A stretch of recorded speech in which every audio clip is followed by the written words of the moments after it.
In the structure of English phrasal verb expressions, 46 different English particles with its 95 different varying formations are intensely troublesome to Asian learners.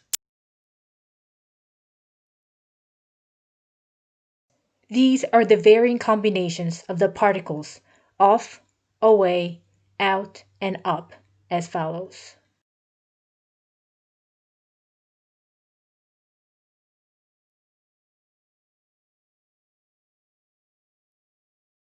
The particle up has the most variations, such as up about, up after, up against, up among, up between, up as, up for, up in with, up into, up on against, up to, and up with. One phrasal verb expression has many different meanings as the following.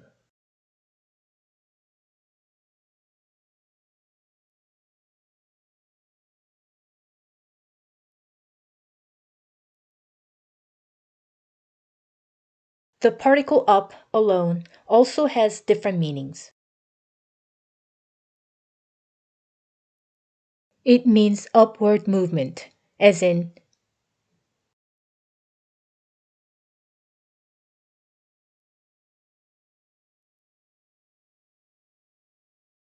it also means to accept an unpleasant situation, or compare, as in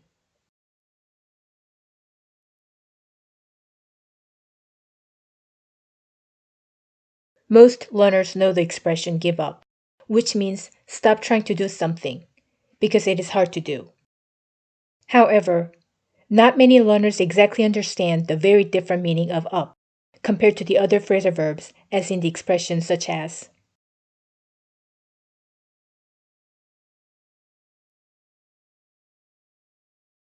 the particle up is paired up with these verbs in order to indicate the emphasis of the meaning of the verbs.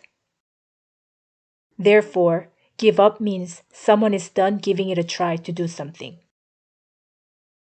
Someone is dressed up instead of dressed casually.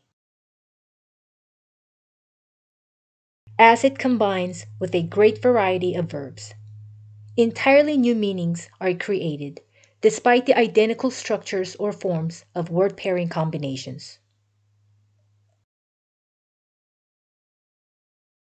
These are a few examples with particle up and its varying combinations. Let up in, swept up in, gear up for, psych up for, stand up for, give up to, stand up to, gang up on against, washed upon.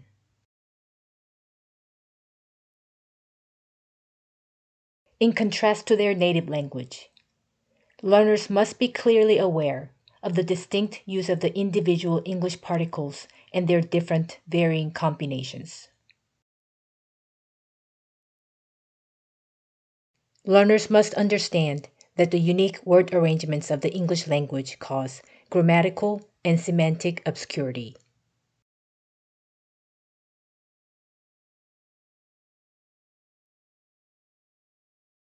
Let me show you some examples of the variations for the particle off. The particle off has the variations such as off about, off as, off against, off on, off about, off to, off for, and off with.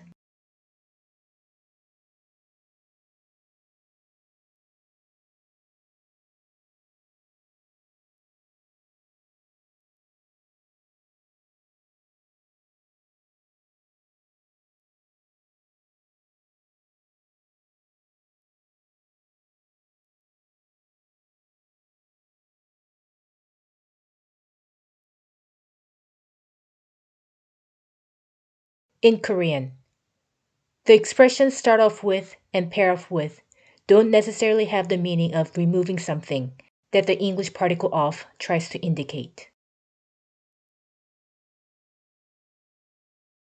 They are not translated into the corresponding forms of word arrangements as in English.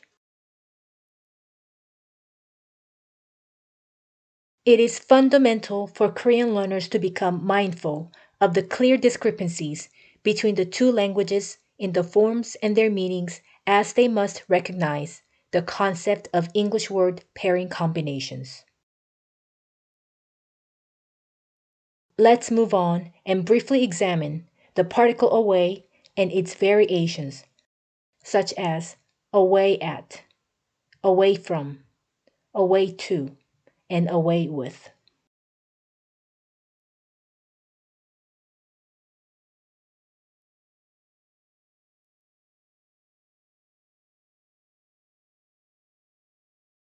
Do you think Asian learners properly understand the different meanings between the expressions chip away at and work away at just from listening randomly because of the identical forms of word pairing combinations?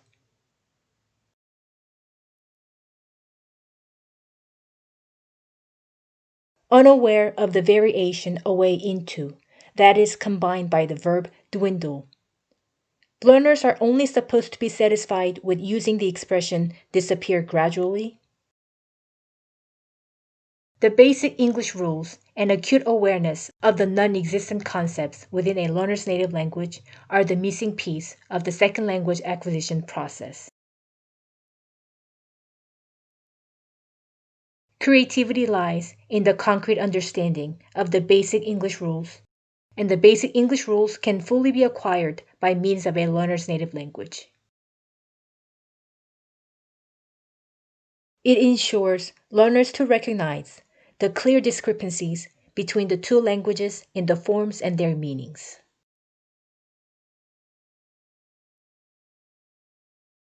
The particle out has the variations such as out at, out against, out on, out of, out from, out to, out for, and out with.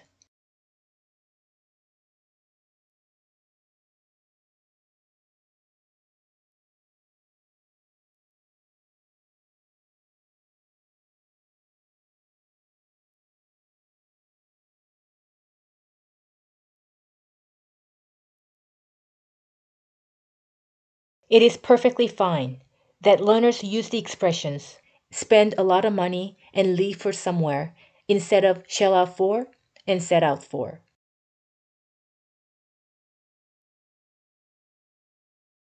My point is, though, what are the chances that Asian learners who have never heard of these expressions will be able to naturally catch on their proper meanings?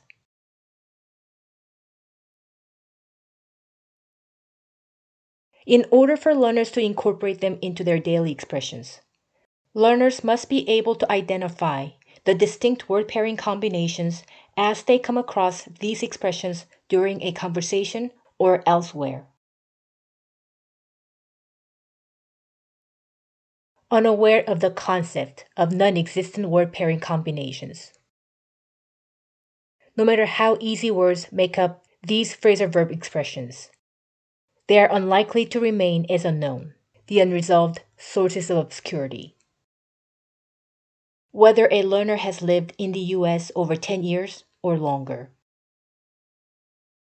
It seems much easier to rationalize that it's just good enough not to be aware of these kinds of expressions or word arrangements, as most native speakers or anyone would say to them with a good intention. Let's take a look at more phrasal verb expressions with the particle out and its variations.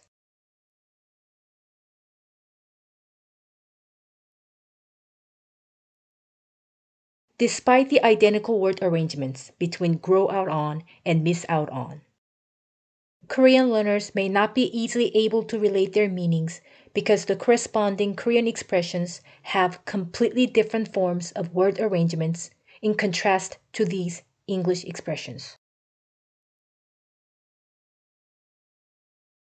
The rest of variations of the particle out demonstrate similar expressions with different particles as well.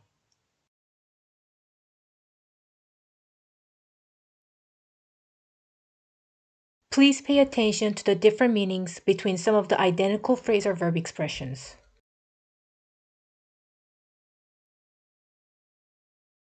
You can also find the similar expressions with different particles as well.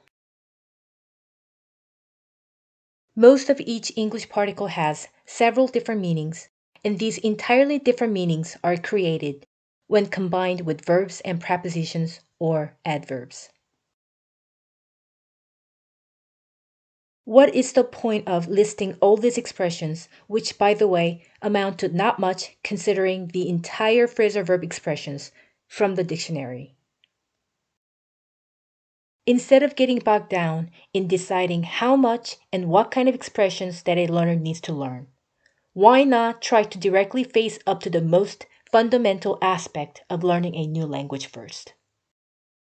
Why not promote a clear awareness of the distinct difficulties that learners encounter due to their linguistic foundations in relating to the English language? It goes without saying that understanding the most basic rules can only lead to proficient language skills from the very mechanical syntactic level of language to the most abstract, meaningful level. They're all made up of easy words. However, the great variety and peculiar English forms of prepositions and adverbs and their meanings are indeed non-existent in the Korean language.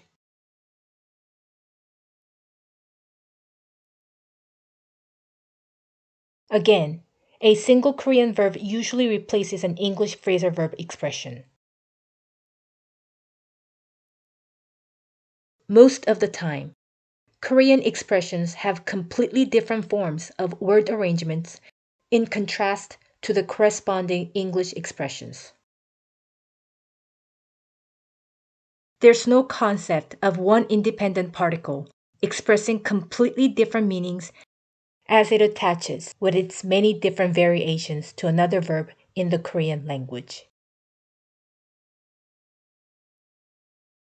Learners' lack of creativity lies in the unresolved sources of obscurity due to a learner's native language and the absence of the most English basic rules in word arrangements. Developing a clear awareness of the concept of word pairing combinations with English prepositions and adverbs and their varying meanings is essential to develop learners' creativity. It is simply unrealistic to acquire English idiomatic phrases and phrasal verbs naturally, spontaneously, and genuinely without learning the structures and their meanings that define word pairing combinations. Learners must acquire the deep conceptual understanding of the English prepositions and adverbs first. It is crucial for learners to understand the distinct use of the individual English particles in the English phrasal verb expressions in connection with their native language. Instead of rushing to mindlessly memorizing phrasal verbs or idioms, learners need to carefully observe the concept of the word pairing combinations as well as the functions of English prepositions and adverbs. Since certain word pairing combinations don't exist in a learner's native language, the ability to identify the unique forms and their meanings between the two languages enables learners to understand the fundamental cause of obscurity. A learner's native language highlights the clear discrepancies between the two languages in the forms and their meanings. Only with acute awareness will learners be able to develop creativity and fully reach the meaningful levels of understanding various phrasal verbs or idiomatic expressions from the most basic to the advanced level. What is the best way to make sense of the great variety and peculiar forms of the English language? What is the essential guiding principle for the structures that define the word arrangements of the English language, either for the true functional use or the academic goals?